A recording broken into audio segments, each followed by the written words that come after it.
Ang babae ay nakapagtrabaho bilang tagalinis sa isang mansyon hanggang sa makita niya doon ang kanyang sariling larawan.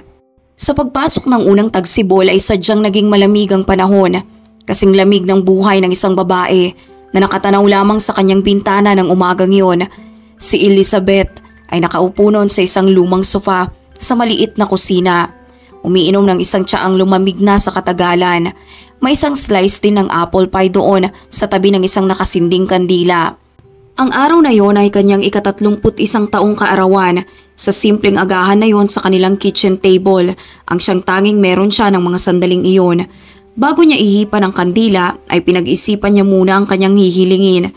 Ilang sandali pa ay nagawa na niyang bumulong sa hangin. Gusto ko lang na maging maayos ang aking buhay at ang aking pamilya. Ang pie at tsaa ay waring wala ng lasa pa para sa may kaarawan. Hindi ito dahil sa klase ng mansanas na ginamit o cinnamon, pero kakaiba talaga ito kaysa dati. Si Elizabeth ay naulila sa asawa. 1 taon na rin ang nakakaraan. Ang kanyang asawa na si Michael na papauwi sana noon mula sa maghapong pagtatrabaho ay nasagasaan ng sasakyang habang tumatawid. Gabi na ng mga sandaling iyon kaya wala kahit isa man sa mga naging saksi ang nakatanda sa license plate ng sasakyan. Pagkatapos ng malalang trahedya na yun ay kinaumagahan na balitaan ni Elizabeth ang nangyari nang siya'y umuwi galing sa kanyang night shift. Si Michael at Elizabeth ay nagsama ng masaya. Ang kakulangan ng pera at walang katapusang pagkakautang ay hindi naging sapat para magbago ang kanilang pag-iibigan. Simulat sa pool ng high school pa lamang ay magkasama na silang palagi.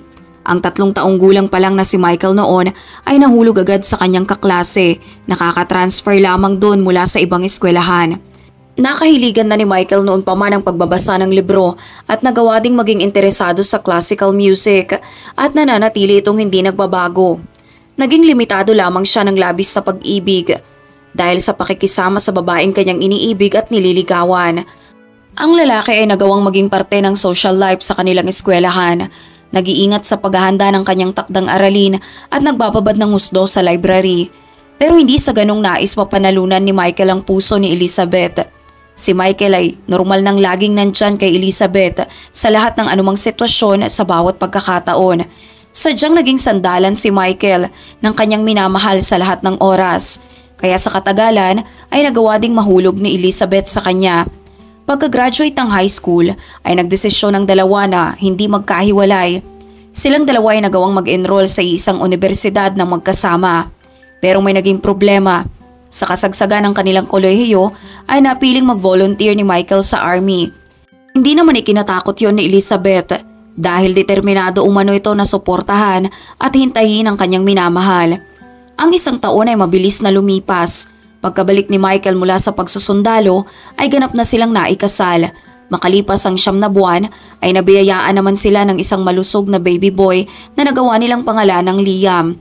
Sa kalaunan, si Elizabeth ay nagawa ng mag-transfer sa correspondence program habang si Michael naman ay nagawang makapagtrabaho bilang isang construction worker.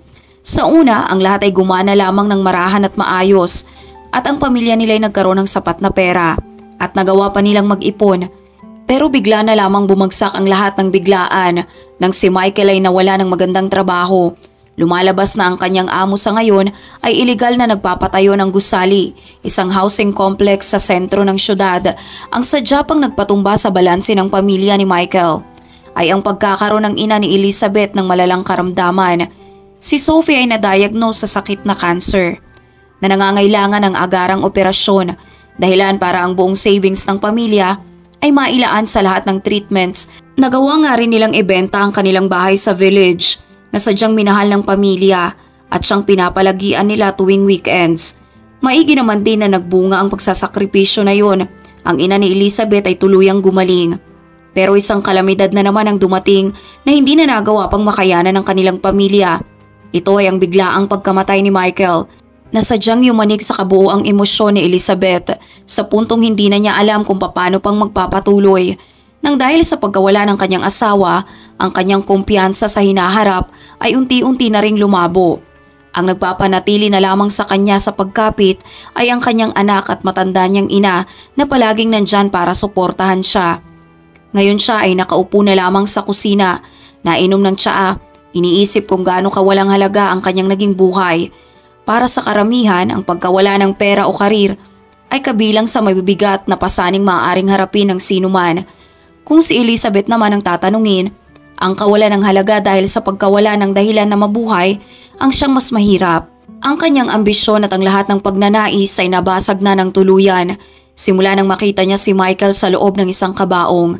Wala nang buhay at hindi na niya makakasama pa kailanman. Sa sakit ay umaasa pa rin si Elizabeth na ang lahat ay isang terebleng biro lamang, na kung isang medical error, kung ano man, nagbabaka sakali pa rin siya na buhay pa ang kanyang mahal na asawa. Na isang beses ay papasok ito sa kanilang tinutuluyan, yayakap sa kanilang anak at hahalik sa kanyang asawa. Si Elizabeth ay napapaluhan na lamang sa kanyang pag-iisa, lalo na sa tuwing naaalala niya ang dating masaya at maayos nilang buhay. Sa punto ng buhay niya ngayon ay hindi na niya iniisip pa ang kanyang sarili. Ang natatanging prioridad niya ngayon ay ang kanyang ina at ang anak na si Liam. Hanggang sa makita niyang muli ang dati niyang kaklase na si Valeria. Nagkataon lamang na nandun ito sa isang supermarket, kung kailan sasaglit lang sana si Elizabeth para makabili ng gatas at sariwang raisin muffins para kay Liam. Si Valeria ay naglalakad papalapit sa kanya ng may kumpiyansa. Dahil sa gara ng suot na sadyang umaagaw ng pansin ng mga kalalakihang naroroon, hindi naman din pinapansin ng babae ang kanyang paligid dahil mas nakatuon ito sa pamimili ng kanyang bilihin, gaya ng prutas at isang jar ng caviar na agad inilagay nito sa dala niyang basket. Hindi naman napansin agad ni Elizabeth ang dati niyang kaklase sa unang tingin. Malayong malayo ang mapormang babae na yon sa dating imahe nito. Noong sila'y magkaklase pa, si Elizabeth ay di hamak na mas maganda kaysa kay Valeria. Pero sadyang may natatangi sa kanya na siyang pumupukaw sa atensyon ng maraming lalaki. Marahil ang kanyang magarang hairstyle, scarlet lipstick, mamahaling pabango, gintong mga alahas, at latest model ng iPhone ang siyang nagpapaangat sa kanya sa lahat. Nagawa pang idagdag ni Valeria ang isang bote ng champagne sa kanyang basket. Dahil sa ayos ni Elizabeth ay sinubukan nitong iwasan ang paningin ng kanyang dating kaklase, pero hindi pa rin niya ito sinasadyang masanggi. "Pasensya ka na, hindi ko sinasadya," sambit ni Elizabeth. Nagdarasal na sana'y hindi siya makilala ni Valeria. "Hindi, ayos lang. Nangyayari talaga ang ganyan," tugon naman ni Valeria habang napapatingin sa taong lalagpas sa kanya. "Elizabeth, ikaw ba yan? Gaano katagal na ba nung huli tayong nagkita? Masaya akong makita ka dito. Tara, samahan mo muna ako. Magkape tayo." Sila ay agad nagtungo sa cash registry dahil na rin sa mapanghinalang mga tingin ng gwardya sa kanila ay agad niyang kinuha ang kamay ni Elizabeth at sinamahan naman siya nito papalabas ng market. Ang dalawa gaya ng dati ay nagawang magkwentuhan at magtawanan habang kapwa nagkakape at kumakain ng pastries. Si Elizabeth sa puntong yon ay nagawang makinig sa istorya ng kanyang kaibigan. Si Valeria umano ay meron ng sariling negosyo. Tumutulong siya sa mga mayayamang personalidad na makahanap ng tapat at maayos na taga-silbi, yung maglilinis ng kanilang mansyon at mananatiling tahimik sa kung ano ang nangyayari. Si Valeria ay nais magsalita ng magsalita habang si Elizabeth naman ay nakahandang makinig. Ito ang sekreto ng kanilang high school friendship. Bakit ba panay kwento ko sa sarili ko? Ikaw naman ang magsabi sa akin. Kumusta ka na ngayon? May asawa ka na ba? Anak kaya? Ikinasal naman ako, pero balo na ako ngayon. Namatay ang asawa ko nung nakaraang taon matapos itong masagasaan. Sa ngayon ay naninirahan lamang ako sa isang bubong kasama ang aking ina at Liam. Ang anak kong lalaki, isa siyang matalinong bata. Ipapasok ko na nga siya sa eskwelahan pagsapit ng pasukan. Naku, pasensya ka na, hindi ko alam eh. Ano bang trabaho mo ngayon? Wala pa akong karanasan eh. Puro paglilinis lang at paglalampaso ng sahig ang pinagkakaabalahan ko. Yun naman pala eh. Walang problema yan. Tutulungan kita. May customer akong naghahanap ng agarang taga-silbi. Kala ko nga ay minalas ako kasi lahat ng babaeng hinahawakan ko ay nataong abala ang lahat. Hindi ko alam kung kakayanin ko. Naku, kaya mo yan. Hindi nga marunong maglinis noong nagiging cleaners tayo eh. Alam ko namang kaya mo yan. Mataas magbigay ng sahod ang kliyente kong yun. At saka pinaghahandaan mo na ang pagpasok ng anak mo, di ba? At matanda na ang iyong ina. Ikaw mismo ang nagsabi, di ba? Siguro naman sa ilang buwan mong pagtatrabaho ay may sapat ka ng ipon para magpaganda sa mga beauty salon at mamili ng maraming laruan para sa iyong anak. Hindi na rin nagawa pang palampasin ni Elizabeth ang magandang oportunidad at walang pagdadalawang isip na sumang-ayon.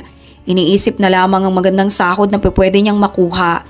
Hindi pa rin naman niya nararanasan ang makapasok sa isang mansyon, lalo na ang maglinis nito.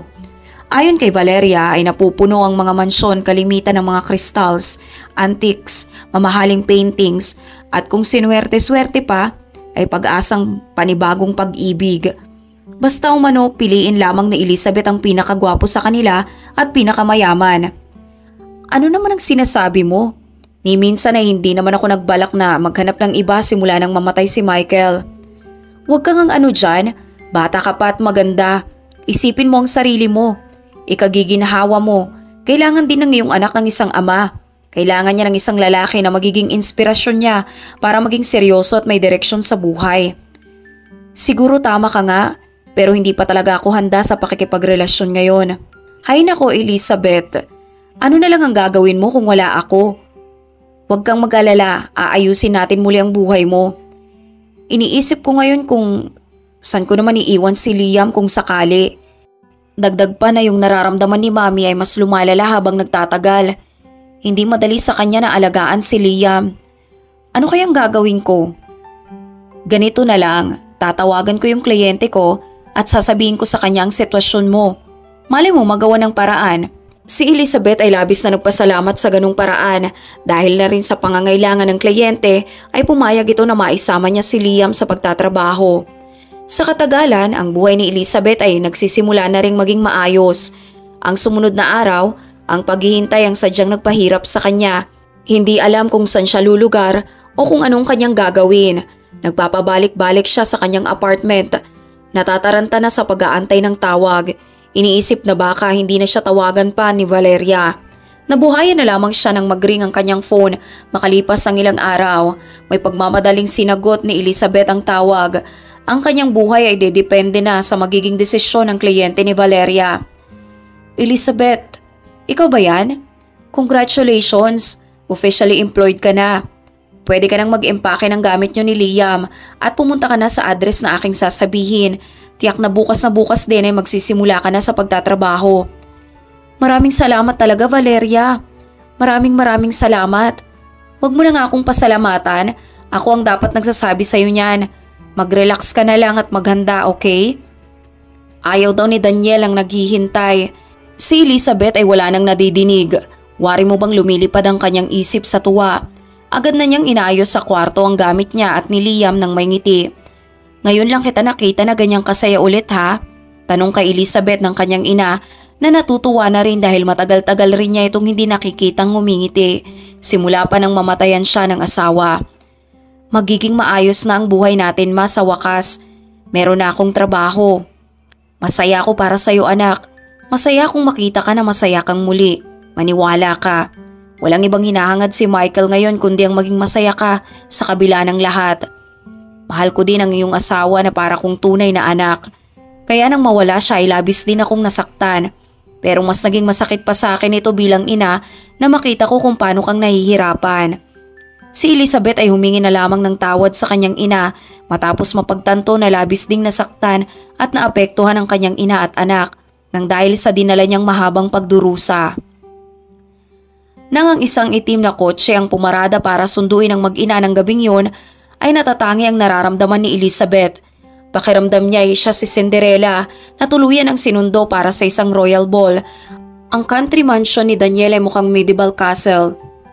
Kulay gray ito gawa ng bricks, may malawak na parke, maliit na pond, madidilim na iskinita na sadyang pumukaw sa atensyon ni Elizabeth at kanyang anak. Ang lalaking may-ari ng mansyon na yun ay halos na 50 na ang edad ay sadyang inaasahan na ang bago niyang tagalinis, ang huling tagapaglinis nito, ay hindi na nagawang makapagtrabaho pa matapos dapuan ng matinding sakit. Hindi na din nagdalawang isip si Daniel na payagan si Elizabeth na maisama ang kanyang anak. Sa kabila ng karangyaan at pagiging matagumpay sa negosyo, ay di pa rin nagagawa ni Daniel ang maging masaya. Noong binata pa siya ay naranasan niyang mawala ng babaeng tunay niyang minamahal, isang babaeng minsan naging sentro ng kanyang ligaya. Isang babae na nadaan sa mga kwento na may ibang babae si Daniel para masiraan at bigla na lamang itong umalis dala ng kanyang walang katotohanang pagdududa. Sinubukan niyang magmahal muli, 2 beses niyang naranasang maikasal pero wala ni isa sa mga yon ang nagtagal at naging maayos. Ano man ang kanyang gawin, maraming babaeng nagdaan sa buhay niya pero hindi niya magawang mahanap ang tama. Kaya nagbigay tuon na lamang siya sa kanyang pagtatrabaho. Sa puntong nagising na lamang siya isang umaga na napagtanto ng maraming nasayang na taon sa kanyang buhay. Marami siyang apartments, bank accounts, maliban sa pinaka-importanting bagay. Isang lalaki, malakas at masaganang pamilya. Si Elizabeth at ang kanyang anak ay mabilis na nakasanayan ng magarang buhay. Ikinatuwa ni Liam ang paglalaro sa lugar. Ang saya ng mag-ina ay nagbigay liwanag sa atmosfera ng lumang mansyon. Si Elizabeth ay nataon pang magaling magluto at ang bago sa kanyang mga lutuin ang siyang nagbigay bango sa paligid. Sa tuwing may pagkakataon sa libreng oras ni Daniel ay nagagawa nitong makipaglaro kay Liam. Naramdaman ni Daniel kung paanong ituring ng bata bilang isang lolo. Nagagawa niyang kwentuhan ito ng mga nakaka-interes na istorya tungkol sa kanyang naging paglalakbay bilang piloto. Naglalaro sila ng kung ano-anong laro at sadyang sila ay naging masaya. Ang banding nila ay mahihahalin tulad muna sa isang pamilya pero parang imposible. Si Elizabeth ay madalas nang magkwento may kinalaman sa kanyang ama na dati umanong isang piloto na namatay nang mag-crash ang eroplanong pinepiloto niya sa isang training exercise. Ang isang insidenteng yun ang tanging nadidinig na kwento ni Elizabeth sa kanyang ina. Isang araw habang naglilinis sa opisina ng kanyang amo ay hindi niya sinasadyang matagpuan ang isang larawan. Isang larawan ng kanyang pagkabata. Hindi siya pwedeng magkamali. Ang larawan ay nagpapakita ng imahe ng isang bata na may magandang ilong at dilaw na dress. Pero saan nagmula ang larawan na yun? Si Elizabeth ay sadyang naguguluhan sa kakaisip. Kamukhang kamukha niya ang babae sa larawan. Ito kaya ang larawan ng kanyang ina nung bata pa? Pero imposible. Kaya naman naisipan ni Elizabeth na dalhin ang kanyang ina sa mansyon. Lalo't namimiss na rin naman ni Liam ang kanyang lola. Agad naman muna niyang kinausap ang kanyang ina. Ma, pwede bang magtanong? Sino po ang aking ama? Patay na po ba siya? Biglaan naman yata ang mga tanong mo anak. Daang-daang beses ko nang sinabi sa'yo na isa siyang piloto, di ba?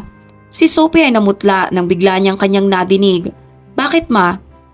Nakita ko yung reaksyon mo ma. Kilala mo ba yung amo ko? Siya ba ang aking ama? Kumalma ka anak, dahil may alam ka na kahit papano ay sasabihin ko na sa'yo ang lahat. Dati meron akong nakarelasyon, pero nang pagtaksilan niya ako para sa ibang babae, ay hindi na ako pumayag sa kanyang magpakasal. Iniwan ko na lang siya nang hindi namamalayang ako pala'y nagdadalang tao. Sa galit ko noon ay nais ko na ngang ipalaglag ka, pero agad din naman nagbago ang aking isip. Tama ka Elizabeth, si Daniel ang iyong ama at siyang lolo ni Liam. Layuan mo na lang siya, nakakatakot siyang tao. Ma, natagpuan ko ang aking ama at sasabihin mo sa aking lumayo na lang? Naluluhang sambit ni Elizabeth. Bakit hindi mo man lang sinabi sa akin ang totoo ma? Hindi kanya niloko noon. Siniraan lang siya ng mga dating kasintahan niya noon na nais kayong masirang dalawa. Kasalanan mong naniwala ka sa kanila ma. Ngayon, tadhana na ang nagbigay dahilan para tayo magkasama-samang muli. Dito bigla na lang silang nakadinig ng boses sa kanilang likuran. Sa totoo lang hindi tadhana. 1 taon na ang nakakalipas. Napag-alaman ko na ang una kong babaeng dapat pakakasalan ay nagawa palang mga anak. Matagal na kitang hinanap Elizabeth. At maniwala ka, ang pagkikita natin ay hindi isang aksidente lamang. Ipinagmamalaki ko kung nagkaroon ako ng isang mahusay na babaeng anak. Sophie, patawad. Lubos ang pagmamahal ko sa'yo. Sa loob ng maraming taon ay wala akong ibang minahal kundi ikaw lang. Kaya't walang nagtagumpay ni isa sa mga sumunod kong naging pag-ibig. Sadyang hindi sila para sa akin. Magkabalikan tayong muli. Ayusin natin ang lahat. At magsama-sama bilang isang pamilya. Hayaan mong bawiin natin ang mga panahon ng ating pagkakawalay. Matapos madinig iyon ay napayakap ng bigla si Sophie kay Daniel. Naroroon din si Liam na agad yumakap sa kanyang lolo. At ang eksenang yon ay labis na naghatid ng hindi matatawarang kasiyahan para kay Elizabeth. Simula noon ay nagkasama-samang muli ang kanilang pamilya at nangako na kahit kailanman ay hindi sila magkakahiwa-hiwalay pa.